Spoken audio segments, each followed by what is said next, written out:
Oh, and also I raped someone once. I killed her after. Look how sensitive and vulnerable he is. He must be gay. That's right. That means women feel safe around me. They trust me. Then bang, pregnant, bang, pregnant, bang, pregnant. For the Queen, you can't. Don't say for the Queen. For the Queen! No, don't say that, please. Oh, love, be careful because that's a low-cut dress. Oh, sorry. Okay. I'm only flesh and blood. I've got instincts. Oh! When you laugh like that, it makes me know what you'd sound like when you come. Pop yourself down on my knee and see if we can't get you pregnant. Come on. Oh my God, he's kissing me! Oh, wow. Okay. Everything's okay, isn't it? Yes. You're very Because you took your eye off the road because things was getting a bit fruity out there. All right, Liz, goodbye. Yeah, thank you. Well, it's been really a wonderful experience. See you later, Liz. Russell. All right, take care. Russell, I can undo your bra just like this.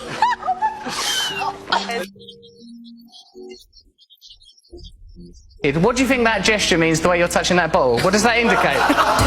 What is that? What's the subtext of that? You're a sex addict, is that right? I don't know if it's right, but it's fun. Well, these video clips resurface, and sources say this pretty much sum up Russell Brand's creepy, predatory, and downright gross behavior on TV over the past 10 years. However, in a very mysterious move, he liked a cryptic tweet about Philip Schofield featuring the "if only #dispatches" caption that was posted 24 hours before the Channel 4 documentary revealed claims of and sexual assault. So, the big mystery persists. Is he actually a predator, or is someone secretly trying to shut him down? Allegations pertain to the time when I was working in the mainstream, when I was in the newspapers all the time, when I was in the movies, and as I've written about extensively in my books, I was very, very promiscuous. Now, during that time of promiscuity, the relationships I had were absolutely always... For you and your show, I've brought some facts. The pandemic created at least 40 new big pharma billionaires. Pharmaceutical corporations like Moderna and Pfizer made $1,000 of profit every second from the COVID-19 vaccine. More than 2/3 of Congress received campaign funding from pharmaceutical companies in the 2020 election. So, before we dive into the swift unraveling of events, let's start at the beginning when it all began. The controversial comedian and actor liked a tweet with a weird meme of Philip Schofield, who resigned from ITV after admitting to an unwise but not illegal affair with a much younger co-worker earlier this year. Brand has refrained from posting to his 23 million followers across his various social media accounts since denying very serious criminal allegations during a time when he was very, very promiscuous in a video message on Friday night. But the 48-year-old, who is accused of raping a woman at his LA home, attacking 2 others, and grooming a 16-year-old girl at the height of his fame, has set tongues wagging by liking a cryptic tweet featuring a dispatches hashtag. So, on Friday around 8:04 p.m., which was just a little more than 24 hours before the Dispatches documentary was set to air, a Twitter user shared a GIF of Schofield all smiles and dancing. The caption was a cheeky, "if only #dispatches." Apparently, Brand hit the like button on that post sometime between Friday night and Saturday. He hasn't really been active on Twitter since, except for interacting with a picture from a jiu-jitsu lifestyle summit group. In case you're new here, Schofield got the boot from ITV's popular daytime show, This Morning, after he came clean about fibbing to the MOS regarding an affair with a much younger runner on the show, all while keeping it a secret from his wife, Stephanie Lowe, back in May. According to his pals, Phil has been seeking regular counseling to help him cope with losing his job, a bunch of friendships, and his position as one of the UK's top TV presenters. He is spending a lot of time talking to a therapist, at least once a week, said an insider close to Schofield. But the person currently in the middle of a media frenzy is Russell Brand. He's dealing with a series of accusations, including claims of rape and sexual assault involving as many as 9 different women. The initial allegations, which involve 4 women from both the UK and the US, were uncovered through a joint investigation by The Times, The Sunday Times, and Channel 4 dispatches over the weekend. These alleged incidents reportedly occurred between 2006 and 2013, during Russell Brand's heyday, when he was hosting shows for BBC Radio 2, Channel 4, and later pursuing an acting career in Hollywood. However, following the documentary's broadcast on Saturday night, additional women have stepped forward with fresh allegations against the controversial figure. In response, the Metropolitan Police has initiated an investigation into a reported sexual assault that supposedly took place in Soho, London, back in 2003. Russell Brand's situation has taken a major hit. He's been let go by his management company, Tavistock Wood, and YouTube has barred him from earning money due to the allegations. His tour has also been cancelled, and various broadcasters, including the BBC, are launching investigations into his reported conduct. The BBC has gone a step further by pulling all content featuring Brand, dealing a significant blow to the comedian. Now, just getting into some of the crucial dates in this timeline, on Friday, September 15th, Brand uploads a video on social media where he strongly denies any accusations of misconduct before they become public. He said, "I've received 2 extremely disturbing letters, or a letter and an email, one from a mainstream media TV company, one from a newspaper, listing a litany of extremely egregious and aggressive attacks." He says that these allegations pertain to the time when I was working in the mainstream, when I was in the newspapers all the time, when I was in the movies. And as I've written about extensively in my books, I was very, very promiscuous. Now, during that time of promiscuity, the relationships I had were absolutely always consensual.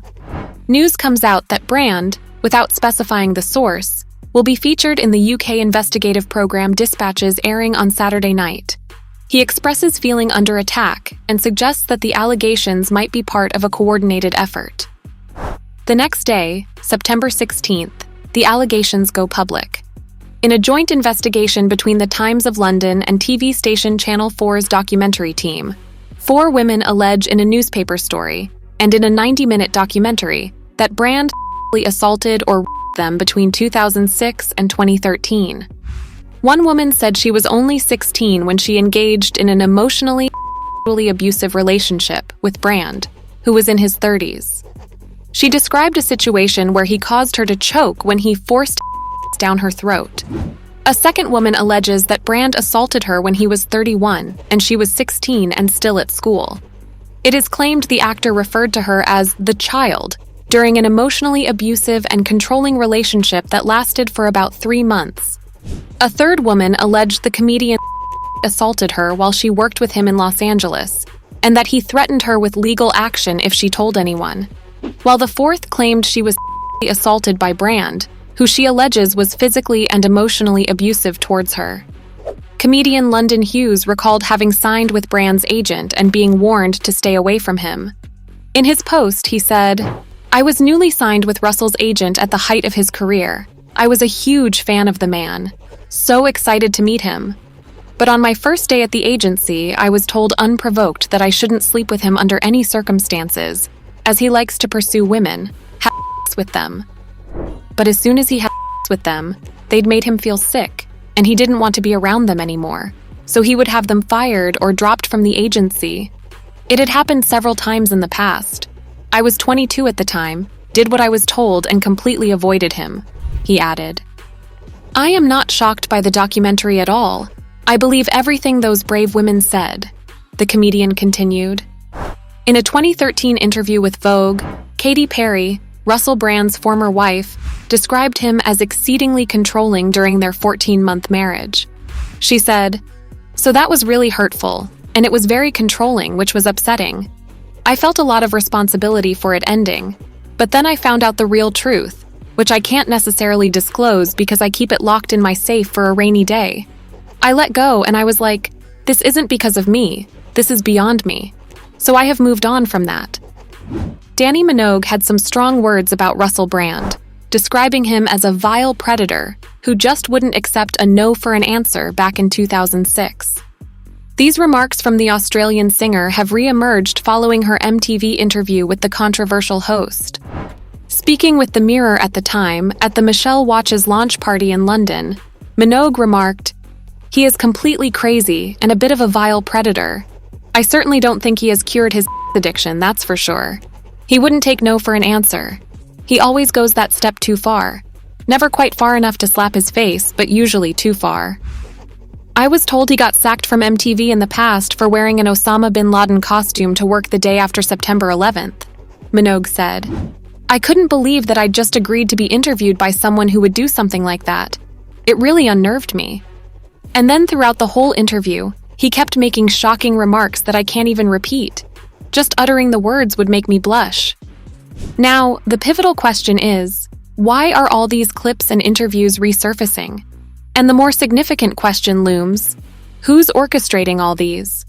Apparently it's working because due to these problems, the presenter has moved away from mainstream media and currently earns his income by sharing content on online platforms while maintaining an anti-establishment persona. However, as the allegations have surfaced, some companies are distancing themselves from Brand. Reportedly, both BBC and Channel 4 have severed their ties with Brand. YouTube has taken a step further by suspending the monetization of Brand's channel, which boasts over 6.6 million subscribers.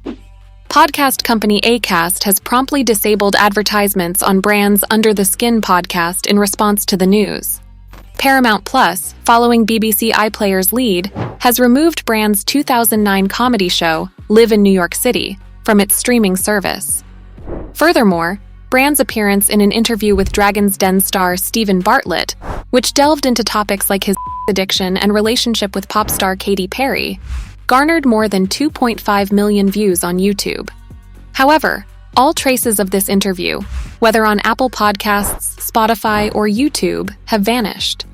To add to this, even his scheduled appearances at the Wanderlust Festival and other comedy show venues have been postponed.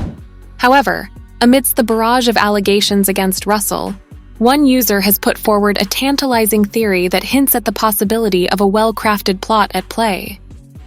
For you and your show, I've brought some facts. The pandemic created at least 40 new big pharma billionaires. Pharmaceutical corporations like Moderna and Pfizer made $1,000 of profit every second from the COVID-19 vaccine. More than two-thirds of Congress received campaign funding from pharmaceutical companies in the 2020 election. Pfizer chairman Albert Bourla told Time magazine in July 2020 that his company was developing a COVID vaccine for the good of humanity, not for money. And of course, Pfizer made $100 billion in profit in 2022. When it came to the profit, they took the profits. When it came to the funding, you paid for the funding. If you have an economic system in which pharmaceutical companies benefit hugely from medical emergencies, where a military-industrial complex benefits from war, where energy companies benefit from energy crises, you are going to generate states of perpetual crisis where the interests of ordinary people... It was captioned, "This is why Russell Brand has become a target in the corporate media right now.